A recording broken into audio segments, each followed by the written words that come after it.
Good evening, everybody. This is Talshna here with Lead with Giants TV. I am joined this evening by Brian Sooy. He's the author of Raise Your Voice, A Cause Manifesto. Brian, welcome to our show. Hi, Talon. Thanks for having me here.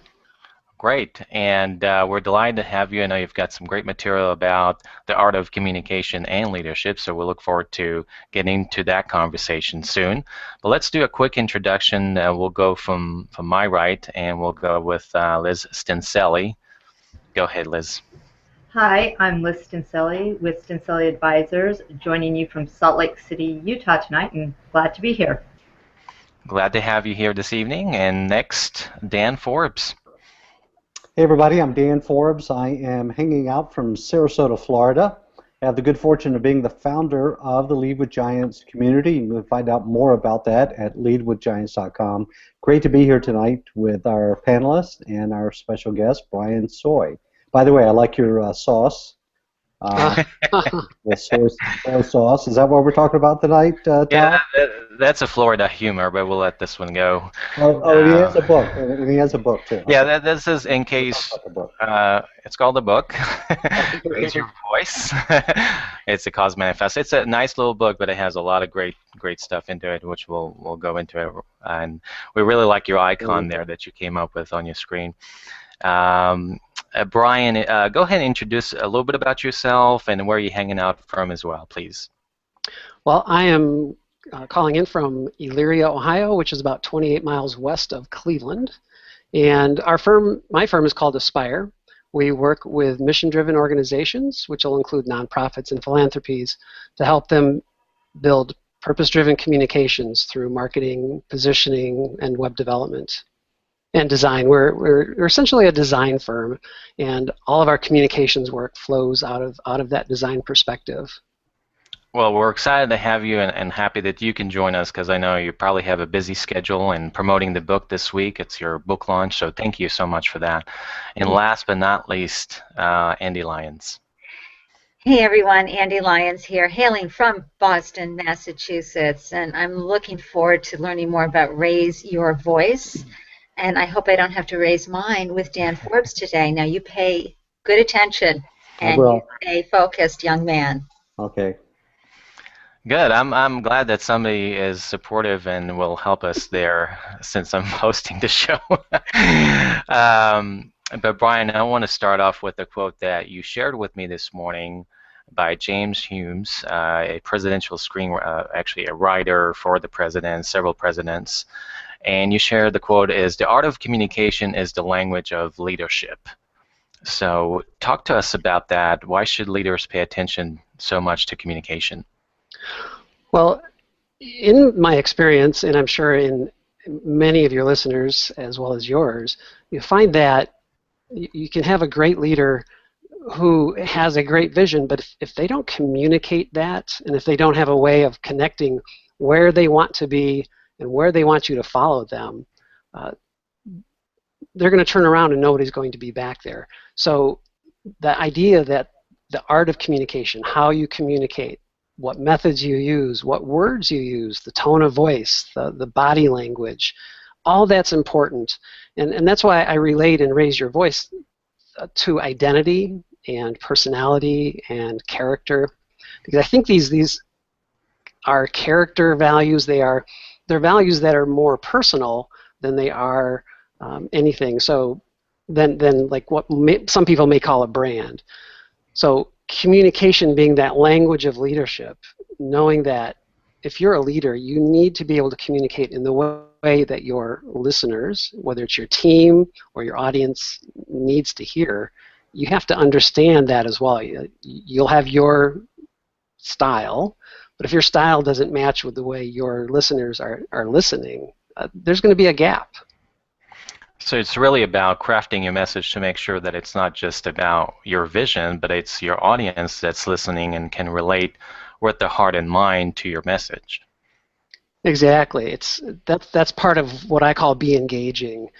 Engaging is not just having the opportunity to talk, but it's the opportunity to listen. My father always told me, and there's 3 boys in our family, and he always told the boys, God gave you 2 ears and 1 mouth, and that was for a reason.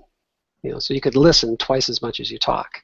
And I think that's what being engaging is all about. Listen to what the community is saying, and listen to what your team is saying. If you're leading a team, no matter how big, you've got to understand what their perspective is, and be with them, be beside them. The idea of servant leadership, coming along beside versus leading from the front. Very interesting. Well, let me open up the floor to our panel as well. So Brian, I noticed that you focus a lot and use the word clarity, and I really like that word when it comes to communication, because I sense that one of the issues is the lack of clarity in communication, or the mismatch, for example, between maybe the vision that's been crafted and has been casted, and then the way that is lived out on a daily basis. So when it comes to clarity, how can, what's one or two ways that an organization can achieve the type of clarity that you're talking about? Well, one of the stories I remember being told to me was a business leader who says to me, I have all these values and these ideas inside my head, but I don't know how to get them out. So in his mind, he knew where he was going, but he had not put them on paper and articulated them in a way that he could then convey them to his team. And that's one of the very first things that should be done. And whether it's sitting down on your own, and here's what I want to communicate, whether it's today or long term, and if you're a good leader, you're goal setting. So if I'm starting here and my goal is 2 years down the road, what are the things I need to do in between there, and how do I communicate to my team how we're going to get to each step of those? And the other way may be just sitting down with someone who's a facilitator who can listen, and if you have a great vision, you just either, maybe it's record it, or you just talk, and that person listens and pulls those comments out of the air for you.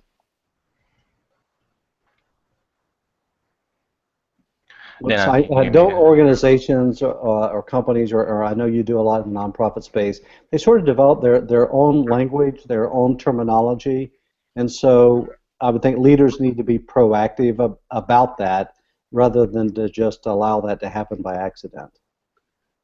Yes, acronyms I think are the bane of every organization. Yeah.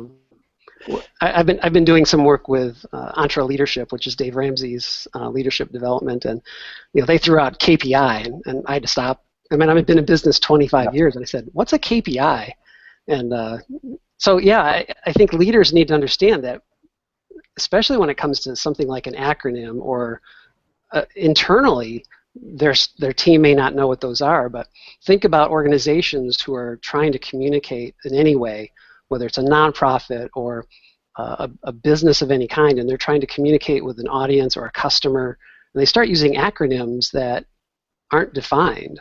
So you're using language with words that are undefined to your audience, and where is that going to get you? So clarity is being clear from point A to the conclusion of the conversation about what words you're going to use, how you're going to define them, and how you're going to use them. Because if you're both using the same words, I think it's easier to then create a convincing and compelling argument of here's why you should follow me, because the reason A, B, and C versus because the KPIs, that wouldn't make any sense to the listener. Brian, can you talk just a little bit about how culture plays into how you communicate in your organization? Sure. I had and that's a great question, Liz. I had a conversation with a friend just a few days ago, and he works in a chemical plant. And he said that he's moved into a supervisory role, and he's watched the managers over the 20 years he's been there, and he feels like the best plant manager who was there was one who was on the floor all the time, and always approachable, always open, always asking questions and listening to feedback. So he got this impression that a good manager comes alongside and helps, and that open culture of communication between the manager and the employees on the floor made everybody want to do their job better because they knew he was interested in them, and it was about how he felt about them. He said that culture has changed since the company was bought by a larger company, and more corporate HR people have come in, and more corporate style managers. And because my friend's style of leadership was not one of was not one of he said urgency, where he was maybe raising his voice and yelling and demanding, where it was one more of coming alongside. He said he actually had a performance ding on his performance review, and that was the word he used. He got dinged on his performance review because his culture of leadership was different than the way the company had changed. And they wanted everything to be urgent and fast because that's the way they think business should run. And we talked about how that eliminates the human side of business because we're all people. Everybody comes in with a different set of baggage every day, and we need to be there and understand that we're in this dynamic of relationships in the business, and how we communicate is going to motivate or demotivate people. And that's really what culture does. And does it motivate you to want to work better, or does it demotivate you? Absolutely. Thank you. Sure.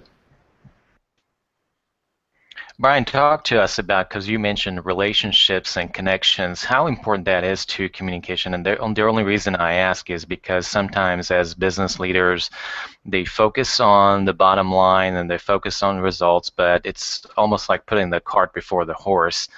Do you need to establish those meaningful relationship connections that you talk about? But some business leaders don't really get that. How do we fix that?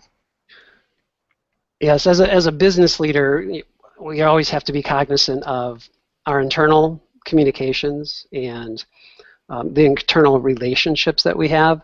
So how are you as a leader motivating your team? If they're not performing up to expectations, are you helping them and saying, is there another issue here at stake? One of the things I like to do with our staff is use DISC profiles so I can understand how they're going to behave in a specific situation, or how they are best motivated. And that helps me build a relationship with them in terms of just knowing who they are more inside as well. And I know that that's different in different size organizations, but if you're going to be a leader, you need to understand too and know that you may only have the ability to manage 5 to 8 people within a group and lead them well. And then you have to have people that you're training to be leaders and people you're training to be leaders under that. So with that kind of a model, how can you not have a relationship with them and motivate them at the same time? Mm-hmm. So it's really building that foundation of relationships first, get to know the person, and then you can have a better connection really to the leader's vision.